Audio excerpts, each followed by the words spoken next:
El gobierno de Pedro Sánchez, que está cercado por la sombra de la corrupción, tanto su entorno personal como algunos ministros y exministros, ha sacado adelante el controvertido Plan de Acción para la Democracia. Ojo al nombre, lo podían haber llamado Plan de las cosas buenas y positivas. Plan de frenar a la francoturbo ultraderecha. Plan de todos queremos a Pedro Sánchez. Sobre el papel, defender el derecho al honor, la información veraz y, por supuesto, combatir a los bulos de la fachoesfera. Queremos promover una mayor calidad en el debate público cuando se vean afectados por una información que sea falsa, que sea inexacta, que sea un bulo, que sea en definitiva una mentira. La realidad, censura, algo sobre lo que hay varias novelas distópicas, de hecho de eso hablaremos después.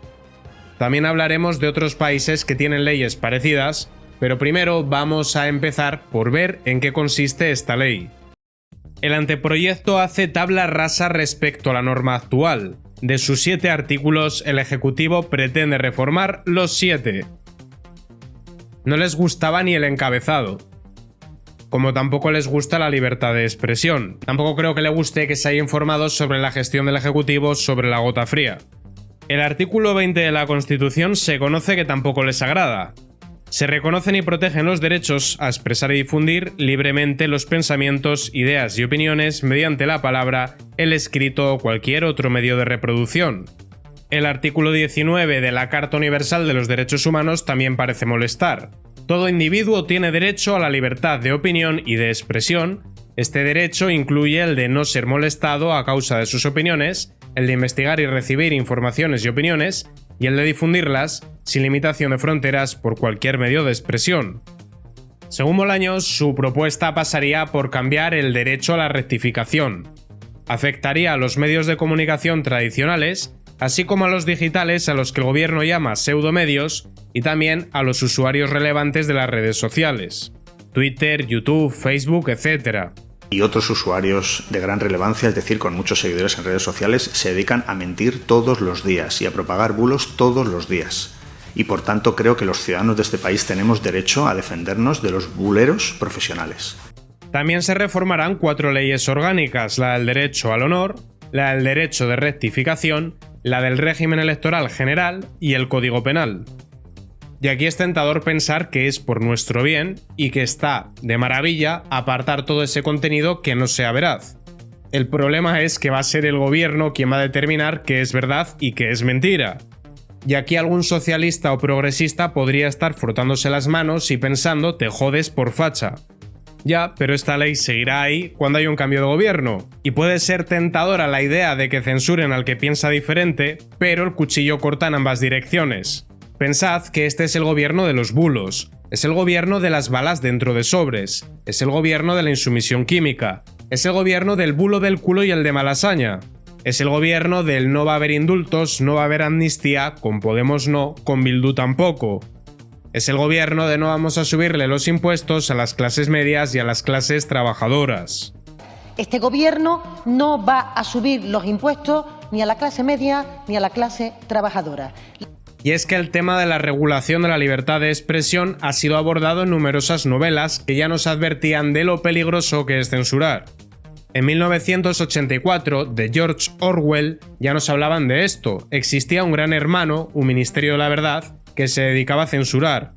Vigilaban a todo el mundo y habían implantado una neolengua, algo que por cierto se hace en la vida real. Para ello se emplean significantes flotantes, significantes vacíos o se introducen palabras nuevas que sustituyen a las que ya teníamos. Quien controla el lenguaje controla el discurso político, el relato y los tiempos. En Fahrenheit 451 también se hablaba de la libertad de expresión. En este caso, los bomberos se dedicaban directamente a quemar libros, porque era peligroso que la gente pensara o accediese a fuentes distintas a las gubernamentales. Si no lees, no piensas. Pero tampoco hace falta recurrir a la ficción, podemos pensar en lo que ha ocurrido en países donde se ha aplicado la censura. En el caso de China tienen lo que han denominado Gran Cortafuegos. Sería un sistema de censura donde se seleccionaría el contenido de YouTube, Google y otras plataformas donde directamente hay contenido que los usuarios no pueden ver. De hecho, China tiene leyes específicas para regular la prensa. En el caso de Corea del Norte, el sistema de censura es más severo. Directamente la mayoría de la población no puede acceder a Internet. En su lugar hay una intranet donde el contenido es elegido por el propio gobierno. En Irán se bloquean los sitios web que no interesa al ejecutivo. El uso de VPN para sortear esto no está permitido en ese país. En el caso de Arabia Saudí hay una censura, pero más que política sería religiosa. El contenido se ha de alinear con los intereses teológicos de Arabia. En Cuba, si bien se ha producido cierta apertura para evitar las protestas, el contenido de crítica política también se prohíbe. Buenas noticias, ahora España está en el mismo lugar que países tan democráticos como Corea del Norte o Cuba. Gracias, Pedro. El eterno perdedor, que no gana las elecciones y en su lugar tiene que pactar con todas las fuerzas con las que no se debe pactar haciendo concesiones políticas, no es capaz de ganarse el cariño del pueblo y lo que hace es obligarnos a creerle. Llama la atención que esto no aplica, por ejemplo, a los sentimientos religiosos de los católicos. Ahí hay patente de corso para ofender e insultar. Es la censura de Schrödinger. Para algunas cosas sí, pero para otras no. Se pueden hacer parodias sobre, por ejemplo, los empresarios, los católicos. Se puede decir que los hombres heteros son potenciales agresores. Pero en cambio, si criticas, por ejemplo, la ideología de género, eres un homófobo. Si criticas el feminismo institucional, eres misógino y machista. Si criticas las políticas migratorias de este gobierno que contribuye al efecto llamada, eres un xenófobo y un racista. Y por supuesto no se te ocurre hablar de la corrupción del entorno de Sánchez porque esos son bulos de la fachosfera. Eres parte de la maquinaria de fango. Y los jueces franquistas con toga. El exceso de celo regulador del gobierno no es porque tenga un interés en que tengamos información veraz. Es para protegerse de las investigaciones que les están haciendo. Es para que no se pueda fiscalizar la acción del gobierno. Es para que volvamos a aquellos tiempos del oligopolio mediático que controlan con subvenciones, en el cual la información, sí, tenía un sesgo determinado, pero era controlada. Ahora, gracias a Internet y las redes sociales, han surgido digitales, han surgido creadores de contenido independientes y eso le hace muchísimo daño al gobierno, que está interesado en controlar en todo momento el relato. El relato ya sabéis cuál es. Tenemos un gobierno de progreso, la economía va como un cohete y todas esas sandeces que nos repiten tanto los políticos como sus lacayos, como Silvín Chaurrondo, Ángels Barceló, Ferreras y otros que están encantados de haberse conocido y están encantados de que se regule esto, porque así volveríamos a ese oligopolio quitándose de en medio la competencia que ha surgido en Internet. Y no penséis que esto únicamente perjudica a los creadores de contenido o a los digitales. Esto hace un daño irreparable a la sociedad, porque todos tenemos derecho a informarnos en los medios que nos dé la gana. Todos tenemos derecho a poder contrastar la información. Todos tenemos derecho a poder formarnos una opinión contrastando lo que dicen distintas fuentes, no las que cuenten con la homologación del gobierno, un gobierno que obviamente puede intentar engañar y manipular, ya lo ha hecho en el pasado. Irónicamente, apelan a la democracia, al pluralismo, cuando lo que están haciendo es continuamente atentar contra los valores que dicen defender. De ahí la ironización de que deberían haberlo llamado ley de las cosas buenas. Todo esto va de la mano de la ley de memoria democrática que construye nuestra historia a partir de un relato maniqueo de buenos y malos. Por un lado estaría el PSOE, que son las víctimas y los buenos. Por otra parte, todos los demás, que serían herederos del franquismo. De ahí también las reformas educativas, donde intentan decirle a los demás lo que han de pensar, aunque eso es algo que no les está saliendo bien.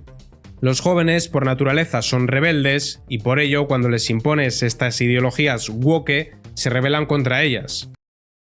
También dicen defender al que menos tiene, pero lo que nos iguala a absolutamente todos es la libertad de expresión. Se puede expresar un rico, se puede expresar un pobre. Ahora de repente nos quieren arrebatar incluso eso, pero por nuestro bien, sí. En las novelas distópicas que os he mencionado también decían que era por el bien de los ciudadanos. Y además son invasiones del Estado en la esfera privada de las personas. Los políticos no tienen el más mínimo derecho a decirnos lo que podemos decir o dejar de decir. Ya están tipificados como delitos en el Código Penal, por ejemplo, las amenazas, el enaltecimiento del terrorismo, se les olvida desde que son socios de Bildu, la incitación, la provocación, es decir, esto es innecesario. Si alguien calumnia, que se querelle en contra de ese alguien. Sin embargo, qué curioso. Dicen que todo lo que estamos haciendo es maquinaria de fango, bulos y mentiras, pero todavía no se han querellado. ¿Por qué será? Claro, a lo mejor es que no estamos mintiendo, únicamente estamos cubriendo lo que nos están diciendo desde los juzgados. Después de acabar con la libertad de expresión, es obvio que van a ir a por Ismael Moreno, Beatriz Viezma, el juez Peinado. En resumidas cuentas, todos los jueces que han tenido la osadía de investigar las tramas del PSOE. El derecho a la rectificación va a ser empleado como un instrumento de silencio. Eso de corregir la información errónea a mí me suena a otra cosa. Me suena a manipular para silenciar las voces críticas. Dicen que es para proteger la verdad, pero ¿quién determina qué es verdad y qué no lo es? Llaman transparencia a lo que en realidad es control. Llaman defender la democracia a asaltar el cuarto poder. Una democracia puede sobrevivir sin partidos políticos, pero no sin medios libres. Llaman derecho a la información a que la información la controlen ellos después de adulterarla. Es esencial que como sociedad evaluemos críticamente esta ley, así como sus implicaciones. Sánchez, con el apoyo de sus socios de gobierno, ha ido minando progresivamente todas nuestras libertades, así como socavando nuestros derechos. Ahora quiere arrebatarnos incluso el derecho a protestar. El que nada debe, nada teme. Si él no está haciendo nada malo, no entiendo este afán por controlar lo que se puede publicar y lo que no. De hecho, lo que Sánchez ha hecho nos ha dado la razón a los que estábamos advirtiendo del peligro que supone que él esté en el poder.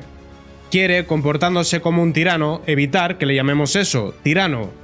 Y además lo hace cuando estamos a punto de entrar en la Navidad, con nocturnidad y alevosía. Defendamos la libertad de expresión y no permitamos que las reformas de leyes malintencionadas se conviertan en herramienta de opresión. Lince TV, Política y Noticias.